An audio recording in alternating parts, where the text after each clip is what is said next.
माता जी, जय हिंद, जय भारत। मैं आपको कुछ पॉइंट आज बताने वाला हूं। सबसे पहले मैं दो मेरे साथ में आवाज देना, नारे तकबीर, नारे तकबीर, भारत माता की, भारत माता की, राष्ट्रीय लोकतांत्रिक पार्टी की, राष्ट्रीय लोकतांत्रिक पार्टी की, हनुमान बेनीवाल की, हनुमान बेनीवाल की, उम्मीदवार बेनीवाल की, उम्मीदवार बेनीवाल की।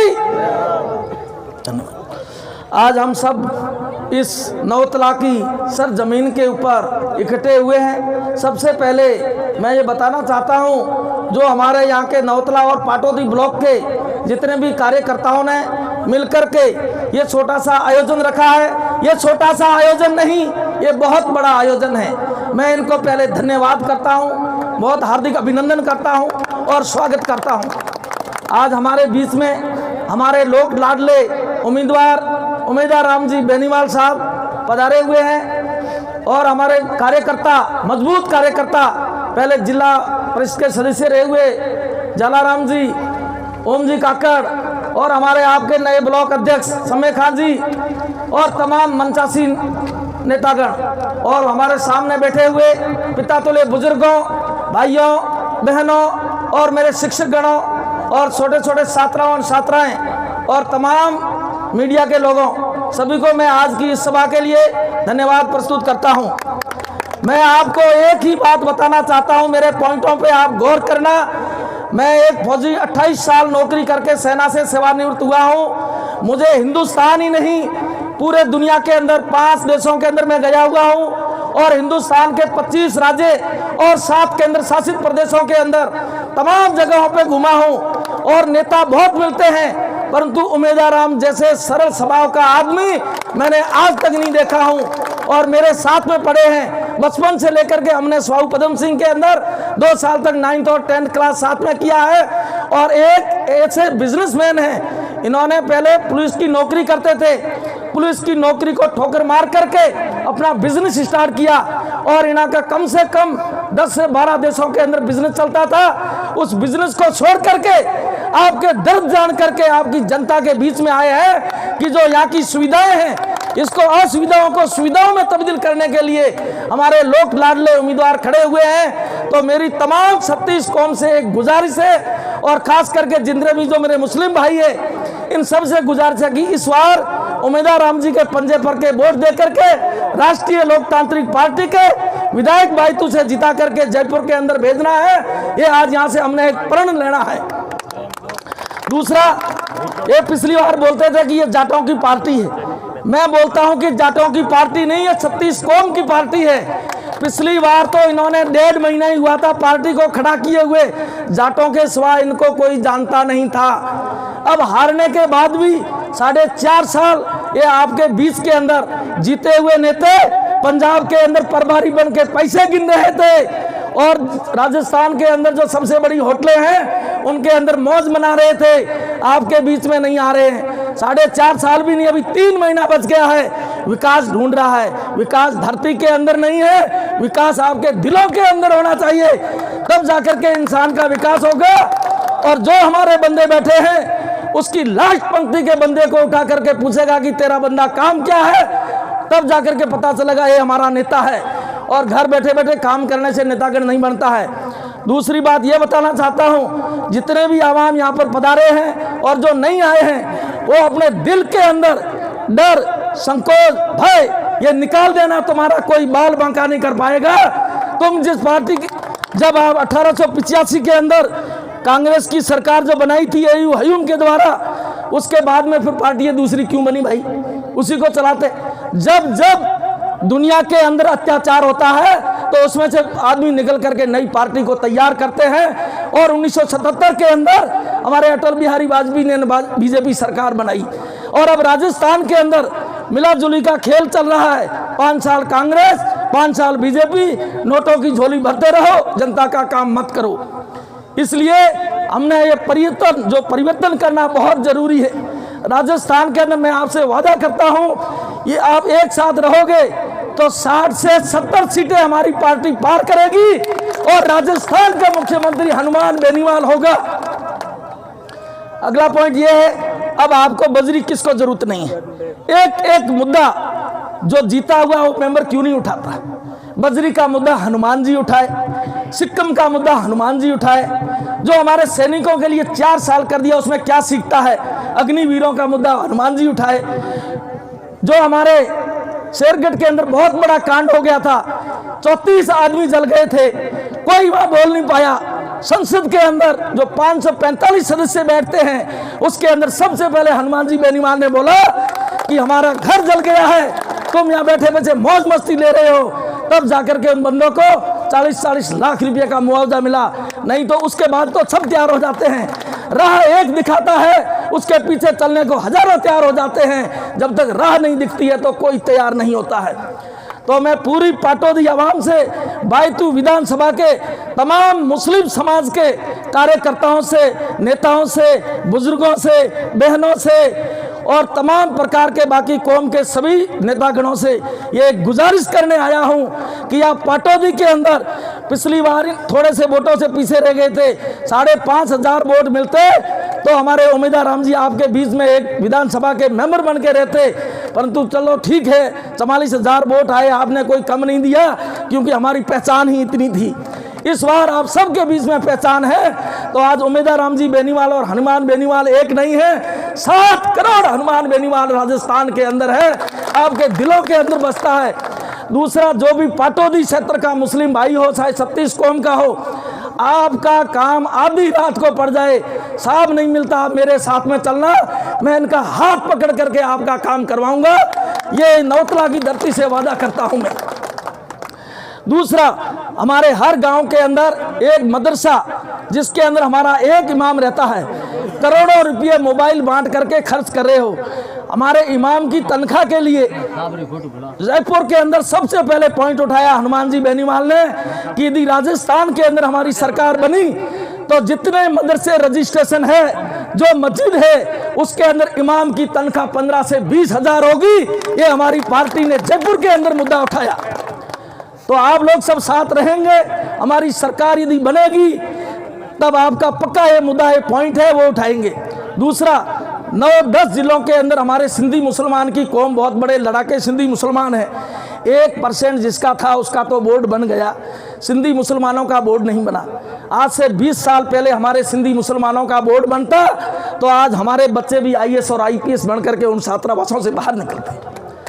आज बोला गिड़ा के अंदर छात्रावास की जमीन दे दी, पाटौदी के अंदर दे दी। अरे 20 साल पहले आप कहाँ गए थे? कांग्रेस आज तो आई नहीं, देश आजादी हुए 77 साल हो गए, 77 सालों में आप सोए थे। आज तीसरी पार्टी का बंदा कोई मजबूत खड़ा हुआ तो आपके दिलों के अंदर सबका बसेरा हो गया कि मैं उस समाज को जमीन दे रहा हूँ, फलाने समाज को। अरे जमीन तो इन सफेद पोतियों वालों की है, जो हमारे बुजुर्ग थे जिन्होंने गाँव के पास में जमीन रुखाड़ करके रखी थी, उसी जमीन को हमें दे करके हमें ही चूतिया बना रहे हैं। तो आप उनकी बातों के अंदर नहीं आना। ये जितने भी बुजुर्ग बैठे इनका हमें आशीर्वाद चाहिए और नव युवकों से जितना भी संगठन चाहिए, और संगठन के अंदर ही हमारी एक शक्ति होती है। अकेला चना फाड़ नहीं फाड़ सकता है, हाथ पंजा यदि इकट्ठा होगा तो हमारी मजबूती होगी। इन चीज़ों का आपने ध्यान रखना। दूसरा, हमारी सबसे कमज़ोर व्यवस्था है शिक्षा। हमारे मुसलमानों को और मेघवालों को और भीलों को, ये 3 कौम को सरकार ने एक वोट बैंक बनाया था, और छोटी छोटी जितनी भी कास्ट हो तो बेचारी बीच में रह गई। उनका काम है वोट देना, लालचा देनी, वोट ले लिया, घर जाकर के बैठ गए, 5 साल आपको बतलाना नहीं। स्कूल के अंदर स्कूलें तो घर घर खोल दी, उसके अंदर मास्टर है नहीं। क्या हो रहा है? बच्चे के दिमाग खाली, मास्टर को स्कूल में है नहीं, माँ बाप की जेब खाली। जिसके पास पैसा होगा वो बाहर भेजेगा, क्या बाहर जाके क्या अच्छी पढ़ाई करेगा?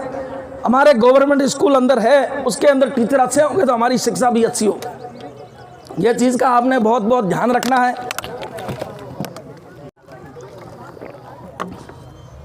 दूसरा, ये मोबाइल से आपको लुभा रहे हैं। मोबाइल एक बहुत बड़ा जहर है। हम हमारे समाज के अंदर ही नहीं, 36 कौम के अंदर मैं ये कहना चाहता हूँ, जब तक 12 क्लास तक बच्चा नहीं करता है तब तक उसके हाथ में मोबाइल ना थमाए। नहीं तो उनकी एजुकेशन की उल्टी गिनती होगी, तुमको पीछे रखने की वो कोशिश कर रहे हैं।